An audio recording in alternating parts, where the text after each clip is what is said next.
Hello and welcome to my channel. My name is Carly and this is my channel, Carly's Crafts and Interests. Today we're doing a book review.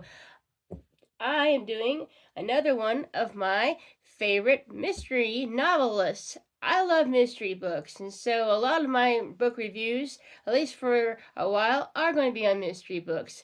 I have been a mystery fanatic since I was 12 years old, and I have some novelists that you may or may not have heard of, and this is why I like to share them with you, so you may be able to check them out.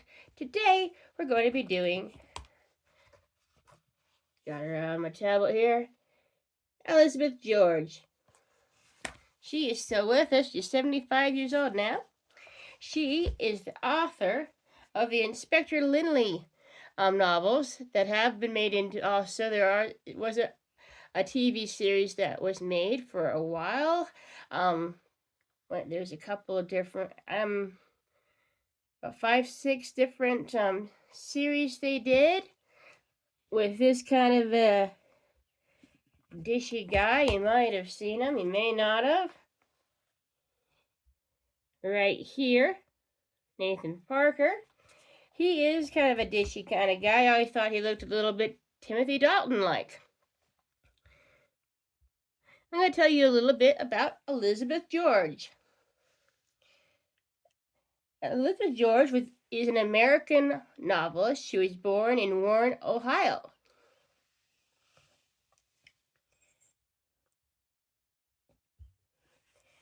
And then her family moved to the San Francisco Bay Area.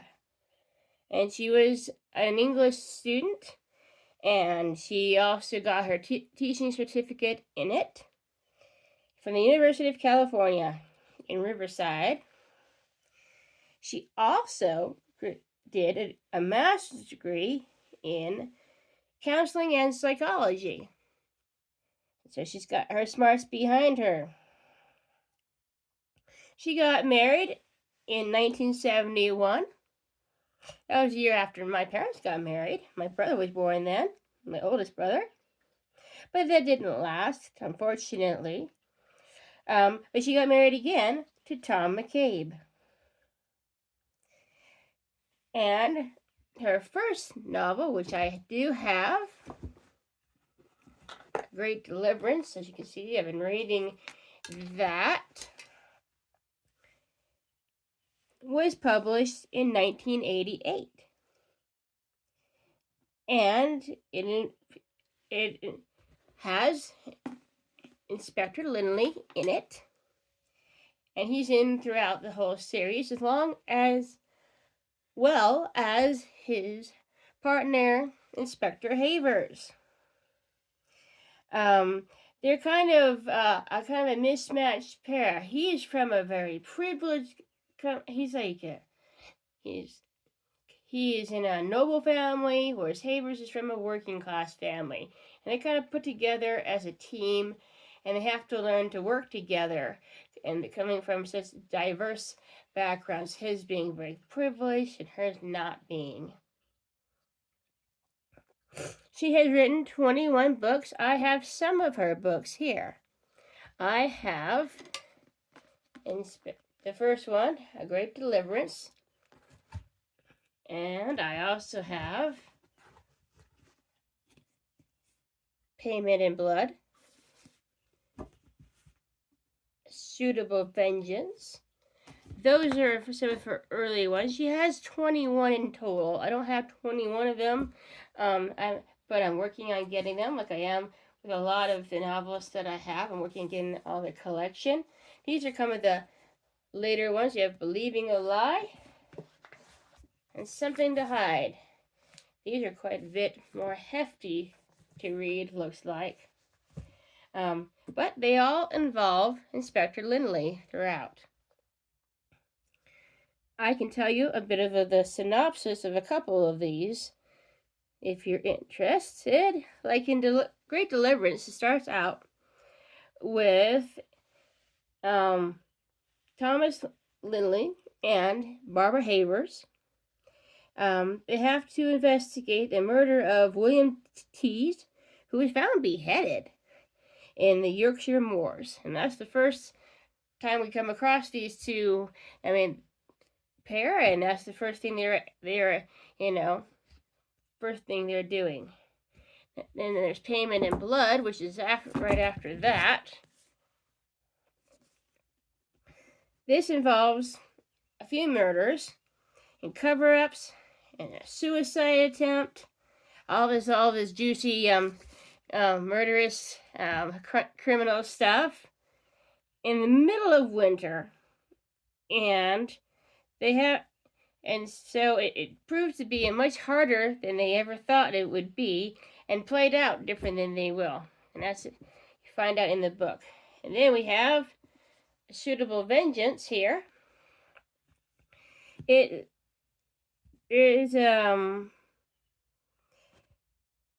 Inspector Lynley has a fiance, in which at the time her name was Deborah Cotter, and they go to his grand family house, and we're going to a festive occasion in the weekend. However, it is disrupted, of course.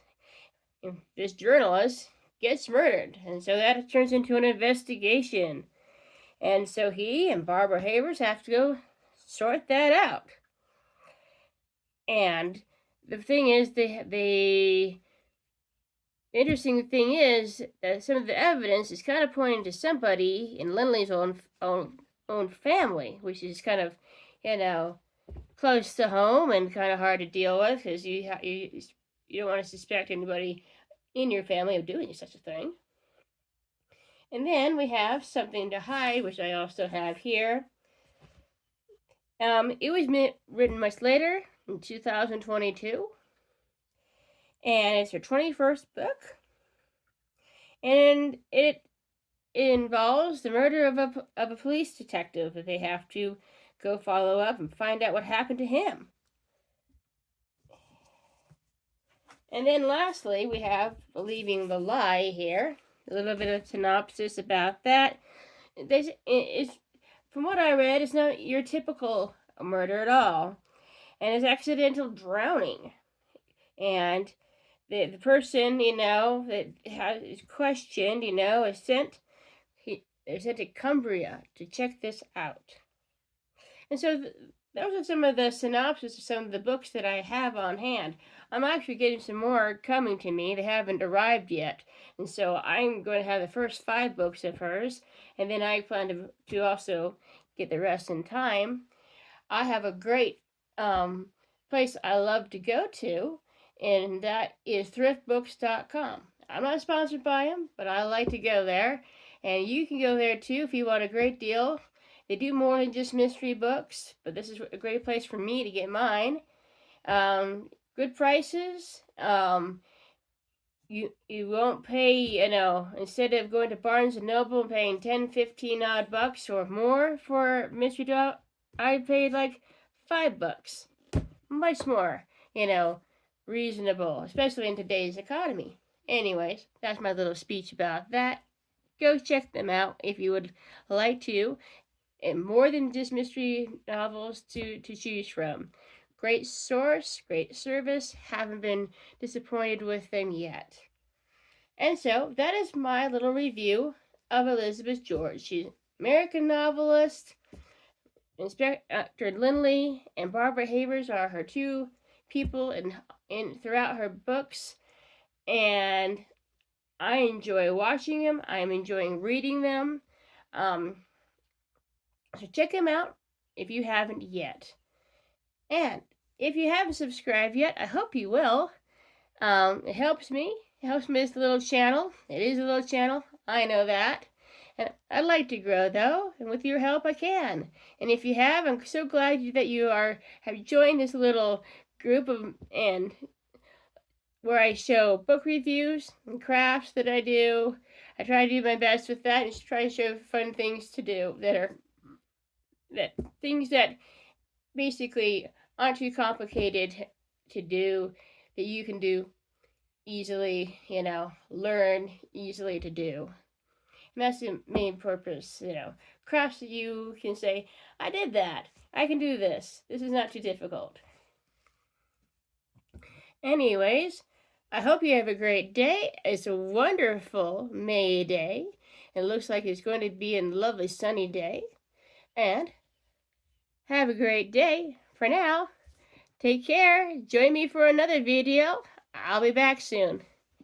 Bye-bye now.